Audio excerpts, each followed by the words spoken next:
Hey guys, Philip here, back with another video.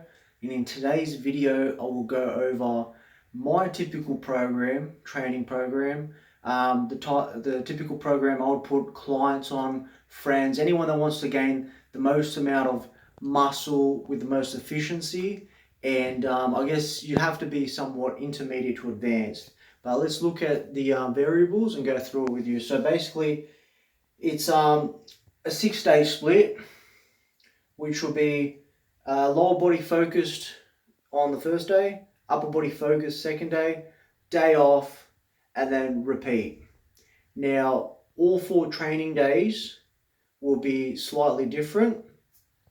Basically, I say upper body focus or lower body focus because you might want to target lagging muscle groups as well. So I might do a lower body focus, but then throw in an exercise of biceps at the end because I need to bring up my arms, which is what I do.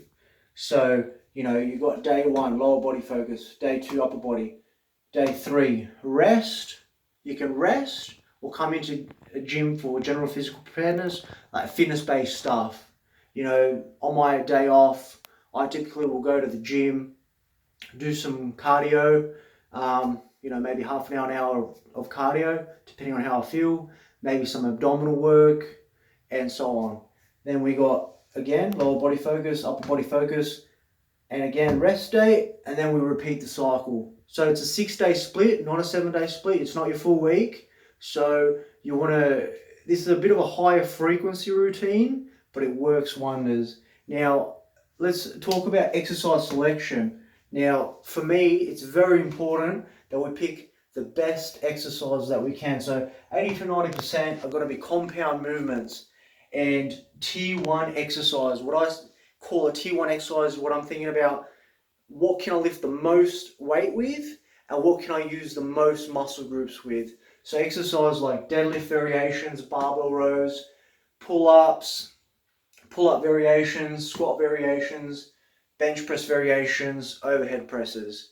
Typically for overhead presses, I'd like people to do them standing to get the core engaged, so you get more bang for the buck. And with all these movements, you can move the maximum amount of weight for that particular muscle group that you're trying to train. So that's why I like to consider them like a tier 1 exercise.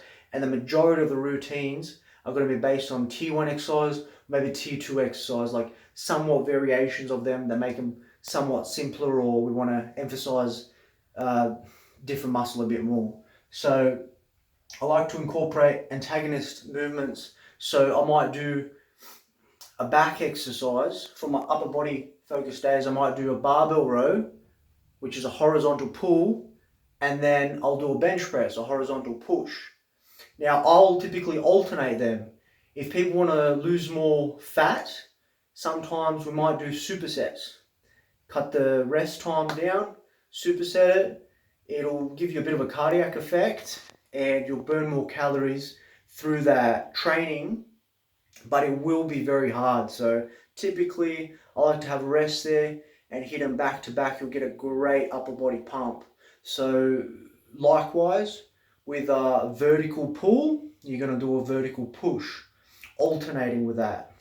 I like to alternate them and not do one exercise first, then go to the other exercise, because by the time you do that, and then you go back to hitting that muscle again, it's already cooled down. So I like to alternate the exercise and keep that blood flow and keep that pump in the entire area.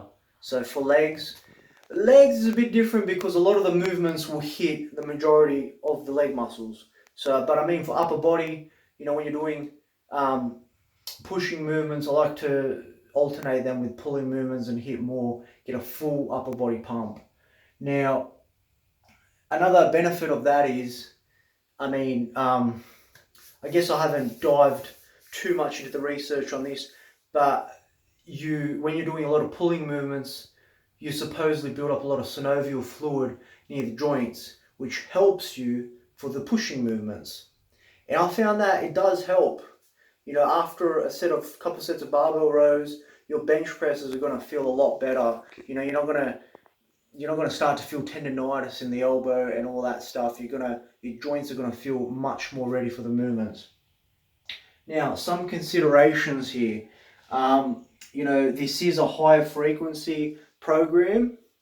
based on targeting areas that you want to improve. So we do have certain, like if we need to focus on certain muscles to bring them up, there will be more frequency with that. There will be more emphasis on that.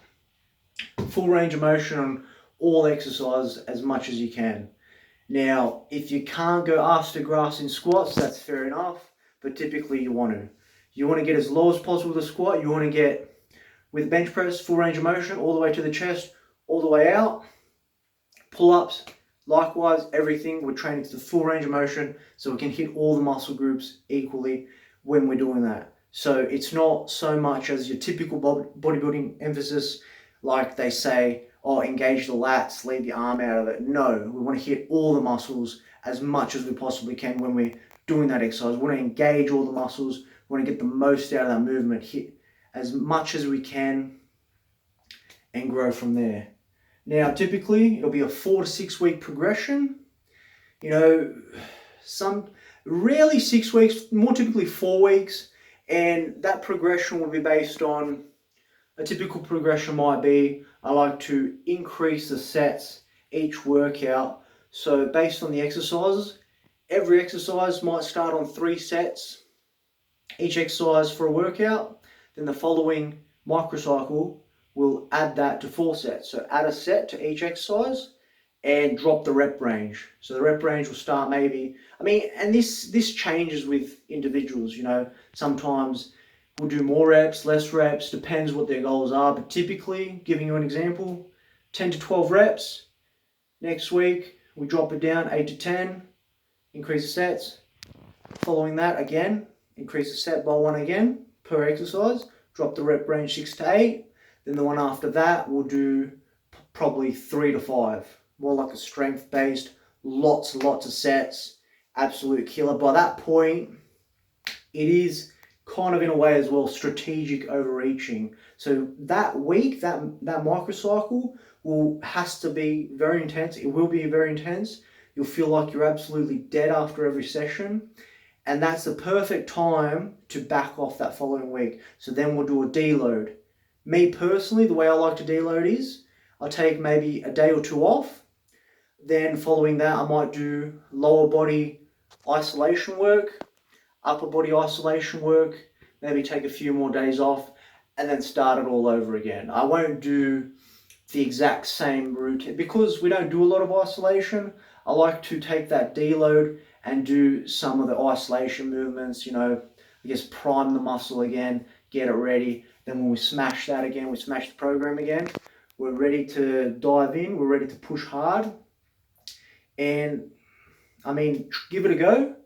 Try this program out for yourself. And I guess a big focus is on exercise selection. So you got to have that down on pat. You got to see what works with what. But yeah, hope you like this video. You know, come back for the next video and I'll see you there.